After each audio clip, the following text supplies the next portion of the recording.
This time we're going to be doing a King of Dragons normal any percent. That means we're going to be playing the Super Nintendo version of King of Dragons. Just a couple quick notes. When it was ported onto the Super Nintendo, one of the things that we have to be aware of is that the sprite limitations on the Super Nintendo were a lot greater than that of the arcade system. So we're going to see points where they're going to reduce the number of sprites on the screen. They took out the thief entirely, which is kind of sad, but it's just how it had to be. And they also have reduced the number of sprites on the screen and done a couple things differently. We ourselves are also going to do some stuff to try and keep the lag amounts down. Some lag reduction tricks that we're going to use. And then the other thing that I want to make a note of is there are 4 possible drop seeds, just like in the arcade. However, in the arcade port that they used on the Switch, we are able to use a save state to guarantee that we get a good drop seed. Here, we are completely reliant on RNG. It's a frame-perfect selection on the one player part of the title screen. And if we don't get the right frame, we'll actually have... There's 2 that are possible world record time seeds, and 2 that aren't. And so if we don't get the right frame, it's anywhere from a minute to 2-minute time loss. Hence why our estimated time is a little bit higher estimate, just to kind of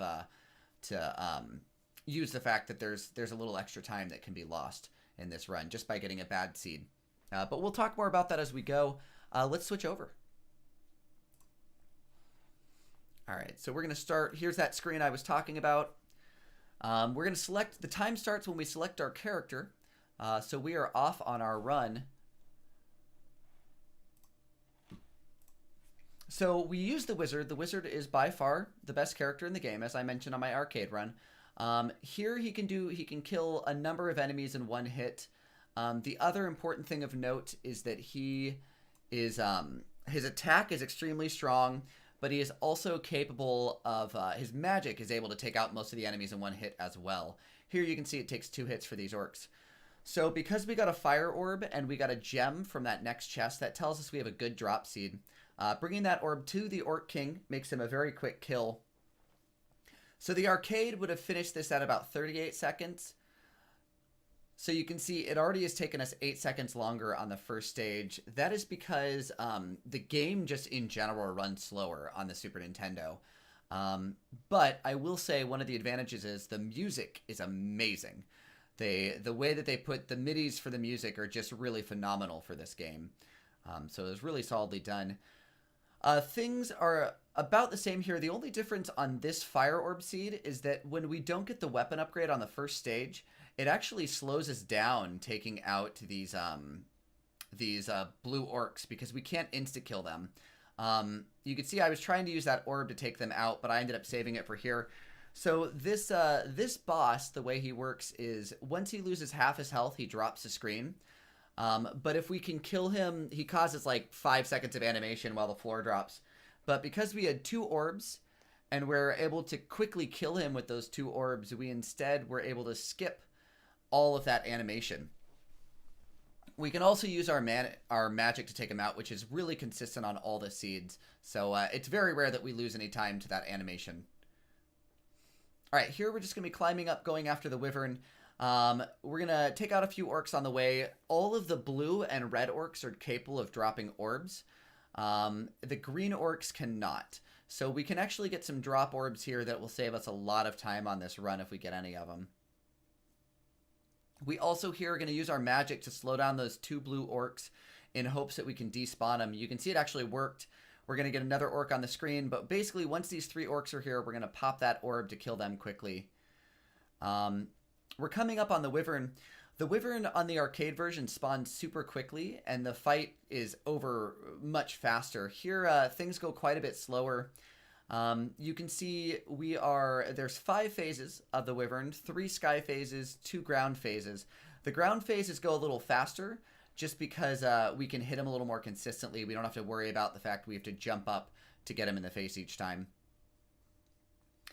Also, the first sky phase takes 2 bars of health. All the rest take only 1, and the 2 ground phases take 2 each time. I also want to make a note. You can tell the wyvern did not skip leg day. He's pretty fierce. He can even pick up the cleric with the cleric who is so heavy with his armor that he can barely jump. So really an impressive boss.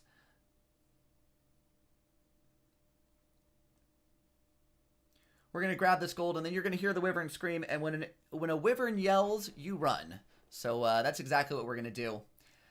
We are going to the Hydra stage. This is one of the first instances of really bad RNG. First of all, let's talk about the slimes. We'll talk about the boss in a moment. The slimes are an enemy that goes along the ground, and they can grab you to do damage to you. They are relatively harmless, but there's only two characters that can hit them while they're walking on the ground, and that is the dwarf, who is only quick when it comes to dealing with the slimes and is slow in all other instances. And then the wizard can also hit them with his level 3 and level 4 weapons. So you can see, because of this drop seed, we're guaranteed that level 4 weapon, or level 3 weapon, I'm sorry. And that lets us get through them a lot faster. No orb drops here, so we're going to be going up against the Hydra without the orbs. The Hydra is you can see we're going to get a bunch of lag here just at the very start of him. Everything slows down. They only have 2 Hydra heads on the screen at a time, and every time you see one of those heads dart back and then dive back on the screen, it is completely invincible that entire time. So every time that happens, we are just going to lose astronomical amounts of time. This boss is really capable of just slowing our runs down to a crawl, and I have definitely myself lost minutes to this boss. There are a few strats that help us save time with him. You saw that we picked up both those gems at the start. That's just to keep the other gems off the screen. It keeps the treasure and most of the slowdowns off. The nice thing about the Super Nintendo version, the heads do not get decapitated when they're killed. So that is one nice note that we have here. So not quite as grotesque. We're going to be on the boat next. Here on the Super Nintendo version, we basically are going to try to keep as much gold off the screen. If we have 3 pieces of gold and a skeleton, things are going to slow down to a crawl. We're also using a trick here. I'm staying on the left side of the screen because the enemies cannot drop over on the rail side. And so this lets me basically stand there and guarantee they're going to drop on my right side. And I can always get the quick kill. If you hit them right as they come off of the birds, they'll die instantly. There you can see, because I moved right, he fell in a little bit more awkward placement. We also were saving that orb for those troglodytes. The troglodytes take 2 hits to kill, but they have about 2 or 3 seconds of iframes every time you hit them. So they're quite slow. So if we can kill them with that orb, turning them to frogs, the stage just ends and it's nice and quick. Here at the landing, we are hoping for 3 quick bird kills. We want 3 birds on the screen. If we can kill 3 all at once, it'll end the level nice and fast. If we don't get all 3 of them, then we have to wait. If we kill 2 of them, then we have to wait for the 3rd to spawn, and we'll spawn 2 more in the process. And we can easily lose 10 to 15 seconds if we're not patient there. So you can see we definitely exercised some patience and did not kill them early. These skeletons are my least favorite enemies in the game. You can see here they take 2 hits, but if they are swinging at you, shielding, or jumping, they basically can just be invincible continuously. And so their iframes can be very frustrating. We're coming up on the 2nd instance of the Minotaur. This one's much faster, but one of the notes is if you kill him when he is way up in the air, he will actually bounce multiple times off the ground and will lose a couple seconds from that. So you're better off letting him land really quickly and either killing him manually or letting him hit the ground and then killing him with magic, which gets rid of all of his bouncing. I skipped the first Yashishi. Those Yashishis, that item, that Capcom trademark item that you see on the screen, is actually what gives me extra continues. There are 3 of them in the run, and they are decided based off the drop seed that we end up getting.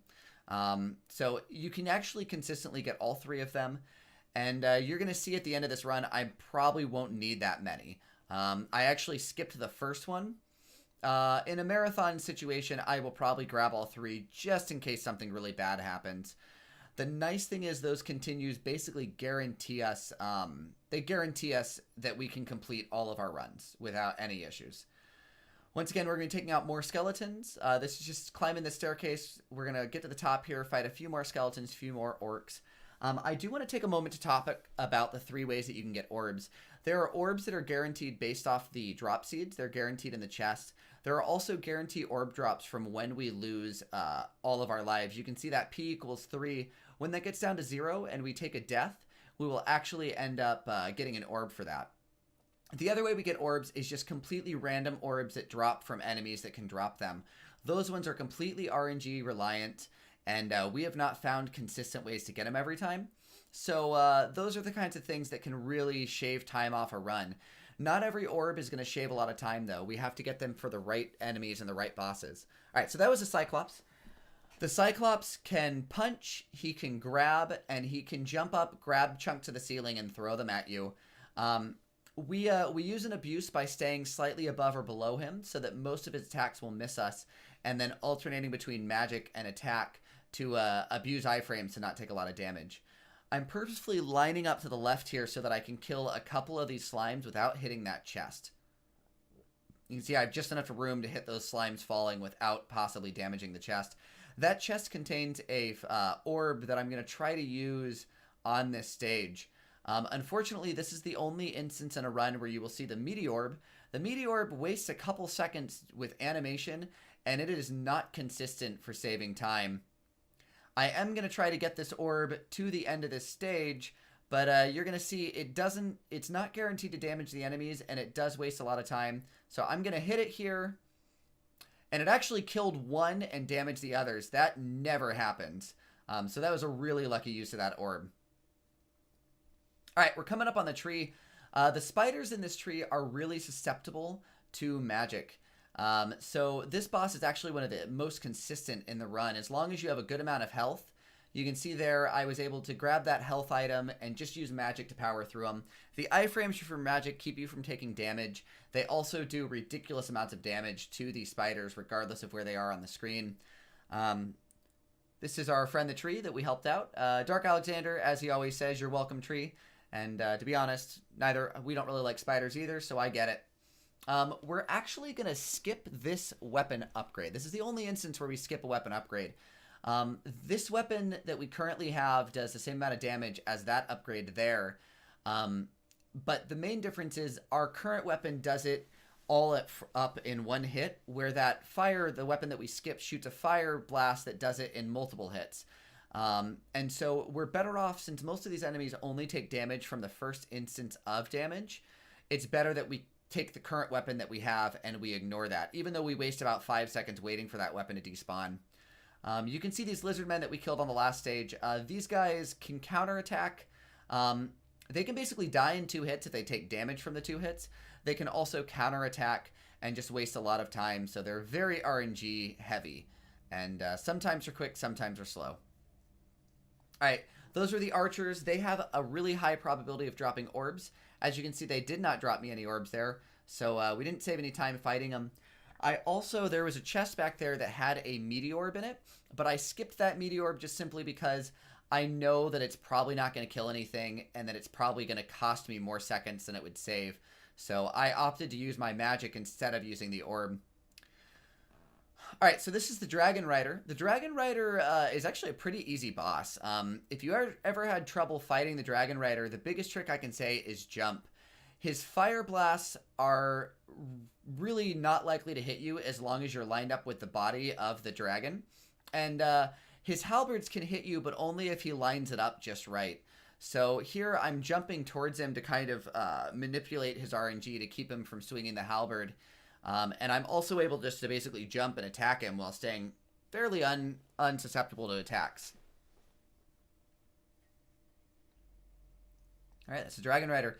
We are going into the castle. We're going to see more archers. We also are going to see that Dragon Rider again.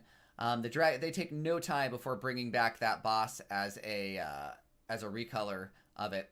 This is also the only instance where we have a Diamond Orb. The Diamond Orb instantly turns all the enemies to gems. It instead does a lot of damage to mini bosses. It doesn't turn to gems, unfortunately. And because we got that orb drop, this guy's going to go down with just either a shot of magic or 2 more attacks. So really quick there. Good orb drop from those guys. We can also get orb drops from these red orcs, and if we do, we can save a little time on the next segment. Here, we're going to skip by jumping past these guys, and if they run left like they did, we actually just despawned all of those enemies. So that's about as fast as that can go. It's a really nice quick stage. Here, I don't want this guy to shoot any of his fire. His fire will actually cause some lag. So if he does shoot his fire, I used magic there just to counteract the animation of the fire, keep us from getting a bunch of lag. I'm going to skip that health just so I can set up to possibly get an orb on the ninja here.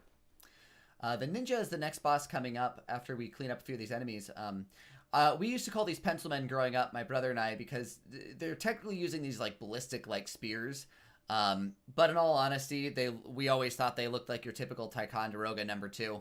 So pencil men. All right, so the strat for the ninja is he swings his sword, and basically he can counter us if he's standing still or swinging.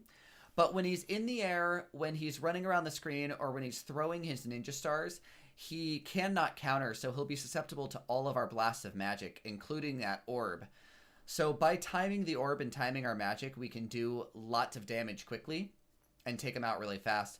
This is Jerk Knight. Jerk Knight wants to send us to save this princess, and he asks us to go with him. He doesn't go with us.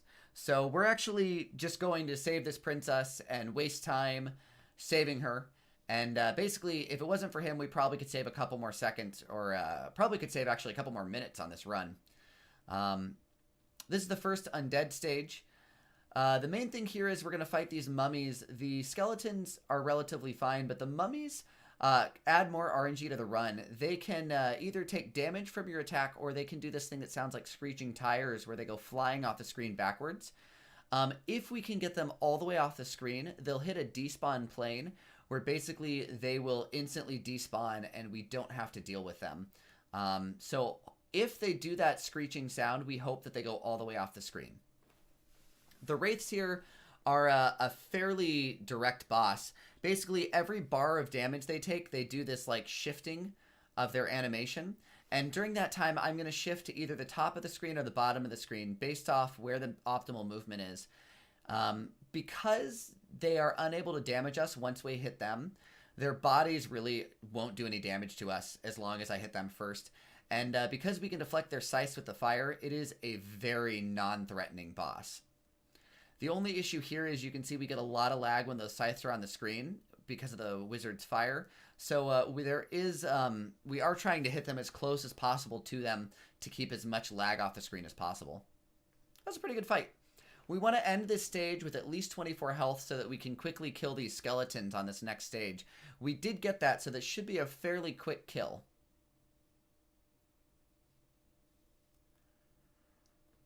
All right, so we just did 3 shots here, and then we kill one and then kill the other 3 with our lightning to make it very fast. Unfortunately, we do not have a good way to set up a quick orb on this boss, but because this is a fire orb seed, we do have a guaranteed orb drop from a chest later in this stage, right before the Dragonian. Here, we just have to fight some lizard men and some of the archers. We can get some fire orbs, some orb drops from these guys to help us out. So I'm going to try to make that happen.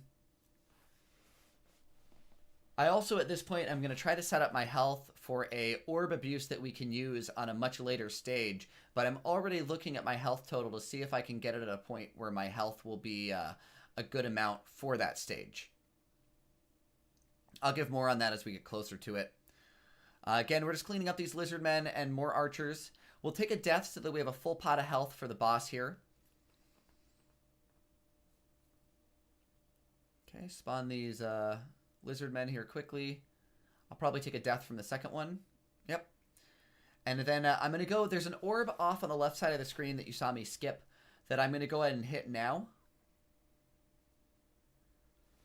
And then I'm going to take out these last 2 enemies. The Dragonian has 3 forms of attacks. He can swing his sword, he can use a shield charge, and he can fly off the screen and hit you. When he swings his sword and when he flies off the screen, he actually can take all of your lightning blasts and all of the orb blasts. When he uses his shield, he is completely invincible. I took a little risk there, keeping him not letting him get all the way on the screen. If he dies off screen or if he dies mid-flight, he actually wastes time walking into the middle of the screen. And we can lose a couple, like 5 seconds there at the end. This is Princess Mari. We did manage to save the princess. Unfortunately, our dragon is in another castle, so we are going to be still going with this run. So we're going on to the next area. This is the Royal Knight stage. This is our last instance of a Dragon Rider mini-boss. In the arcade version, it actually spawns the enemies that follow this boss, but again, because of sprite limitations, we're going to beat first the mini-boss, and then we'll fight the enemies that spawn after. So this actually takes quite a bit more on this version of the game. Yeah, so normally we would already have killed these skeletons while we fought that boss. You can also see we're getting a pretty big amount of lag. The archers that you see here can drop orbs, though the skeletons can't, so there is a chance of getting a lucky orb here. It's not super likely. Okay. Grab this health, and then we're going to go on these guys. In the arcade version, our magic automatically targets red. Here, it automatically targets green. Just like the other ninja fight, we are going to be trying to target these two royal knights with our magic when they're susceptible to the magic. And the rest of the time, we're just going to attack them with our weapon. Yeah, you can see how their dodging works there. How they're completely not... They take very little damage from our attack in those moments. I also, at this point, am looking at my health total. I know I'm going to want to take a death at the start of this next stage. So I'm going to try not to pick up any health here. Hopefully I remember.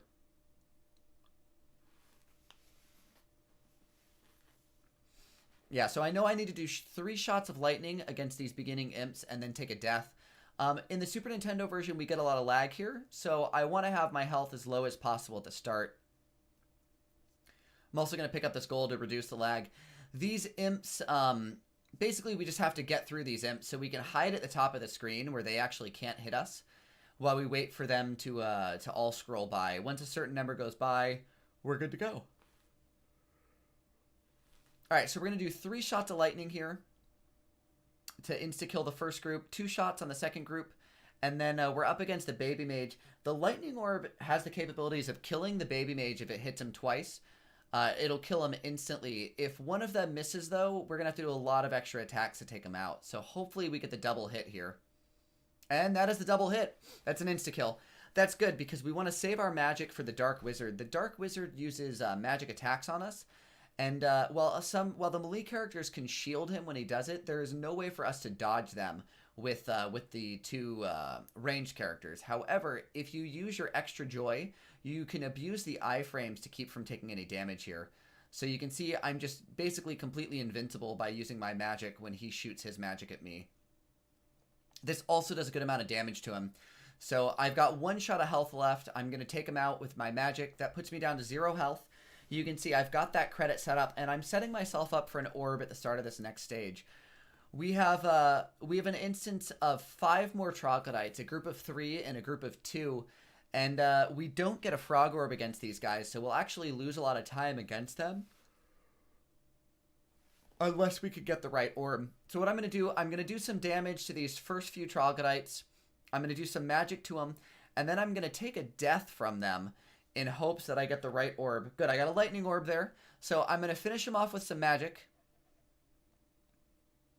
Trying to be extra careful not to hit that orb. If I had swung there, I might have popped that orb and just absolutely ripped this trick. All right, and so there you see, that's like a 10 to 15 second save just by using that orb there. It is reliant on getting a lightning orb. If I get a fire orb, it's not going to be quite as quick as that. It can't insta-kill those guys. Ooh, we got a bonus orb there.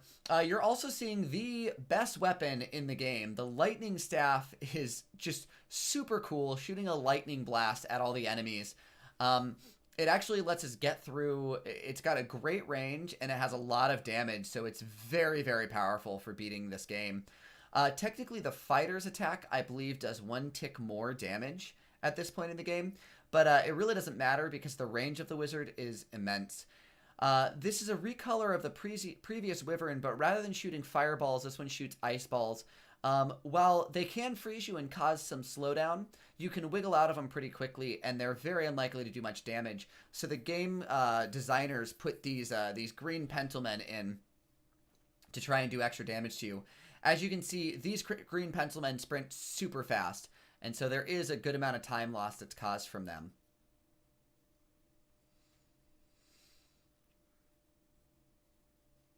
All right, so that's a really good time save that we get just because we had that orb here. We are going up on the last 2 stages of this run. We're going to have some more mummies here, and we're going to use a trick that we can use to despawn them on the Super Nintendo version.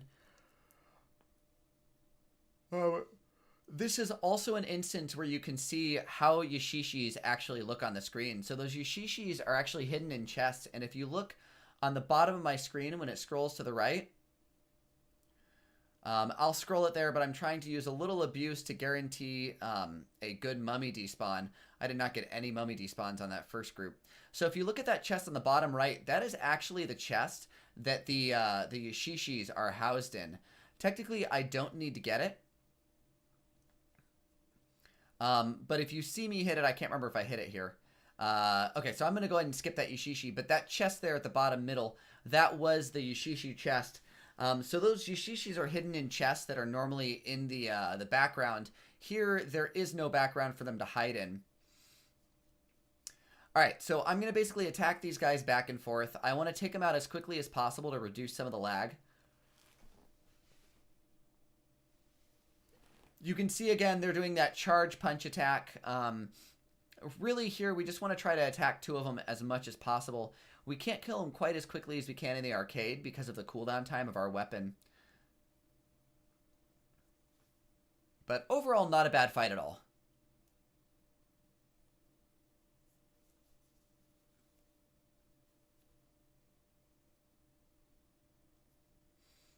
All right. And with that, we are going up against the final part of the boss. Now, I always like to make a point to point out that we are now in a cave. We've gone completely around the world of this area. And if you look at the major map area, we actually are only a little distance away from where we started the game at. Meaning, we actually could have just gone straight to the dragon and made this a, like, 2-minute run. Of course, a level 1 mage up against a red dragon probably wouldn't have fared too well. So we're happy to have this lightning weapon instead and be level 14. So this is Gildas. Gildas has a number of phases. Basically, he switches phases back and forth every 2 bars of health, where he just switches sides. We have a pretty consistent strat here of just jumping and hitting the hand. And then we can get some extra abuse in. But if we hit the hand and then use our extra joy repeatedly, it is a relatively safe boss. You can see we can pretty much get a shot of lightning and then instantly get in a shot of our magic blast. And then we get our attack and then blast. It's fairly consistent.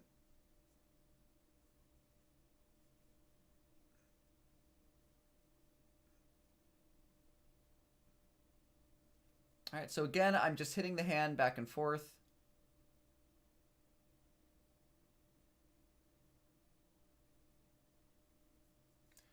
All right, fairly consistent. Once he gets down to 2 bars of health, I will he'll switch every single bar of health after that. There is a possibility both Dark Alexander and I are working on getting a blindfolded dragon fight.